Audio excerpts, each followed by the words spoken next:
Mélusine, la fée serpent. Au cœur de la nuit, dans la forêt de Coulombiers, des bruits de sabots retentissent. C'est la monture du jeune Raymondin qui galope à vive allure. Le jeune homme vient de tuer par accident son oncle, le comte de Poitiers, pendant une partie de chasse. Son chagrin se mêle à la peur. Il sait qu'il sera pendu aussitôt qu'on apprendra la nouvelle. Soudain, des rires de femmes le tirent de ses sombres pensées. Près d'une fontaine, il aperçoit 3 jeunes filles d'une beauté époustouflante. L'une d'entre elles, Mélusine, remarque sa présence et s'approche de lui. Quelle est donc la raison de tant de peine, beau chevalier ?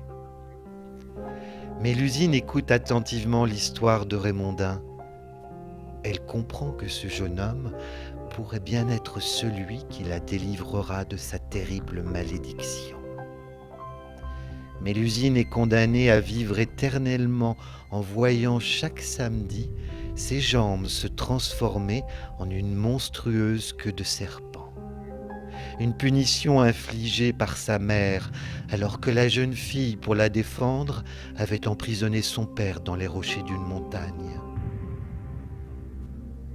S'il accepte de m'épouser et de ne jamais me surprendre le samedi dans mon triste état, le sort sera rompu et je pourrai vivre heureuse comme n'importe quelle mortelle, se dit-elle. De sa voix la plus douce, elle réconforte Raymondin et lui promet de l'aider. Accepte de m'épouser. Je t'innocenterai et ferai de toi un homme riche et puissant. En échange, tu dois me promettre de ne jamais me voir le samedi, ni même chercher à savoir ce que je cache. Subjugué par la beauté et la douceur de la jeune femme, Raymondin n'hésite pas une seconde. Le mariage est somptueux. Mélusine tient ses promesses. Grâce à ses pouvoirs de fée, elle édifie chaque nuit de grands monuments pour son mari dans le château de Lusignan, près de la fontaine de leur rencontre.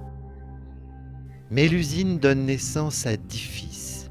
8 d'entre eux sont affublés d'une tare physique rappelant leur origine magique, mais leur destin grandiose est assuré. Bientôt, on ne parle plus que de la prospérité et du bonheur du couple. Mais cela finit par attiser les plus viles jalousies. C'est le cas du comte de Forez, frère de Raymondin. Un beau jour, alors qu'il rend visite au couple, il voit Mélusine se retirer discrètement et s'enfermer dans une pièce à double tour. Il interroge Raymondin. Comment peux-tu être aussi aveugle ?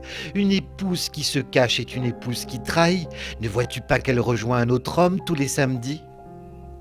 Peu à peu, le comte de Forez réussit à faire naître le doute dans l'esprit de son frère. Et s'il avait raison ?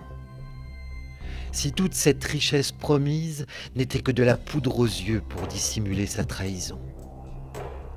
Un samedi, c'est plus fort que lui. Il s'approche de la pièce où Mélusine s'enferme chaque semaine. Le cœur battant, il colle d'abord son oreille contre la porte, mais n'entend que la douce voix de sa femme qui chantonne. Il perce alors un petit trou dans le bois à l'aide de sa dague.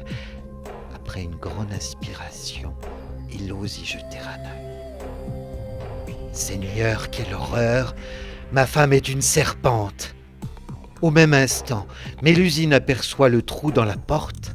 Raymondin la trahit. Les yeux pleins de larmes, elle pousse un cri désespéré et s'envole par la fenêtre, éternellement transformée en femme serpent.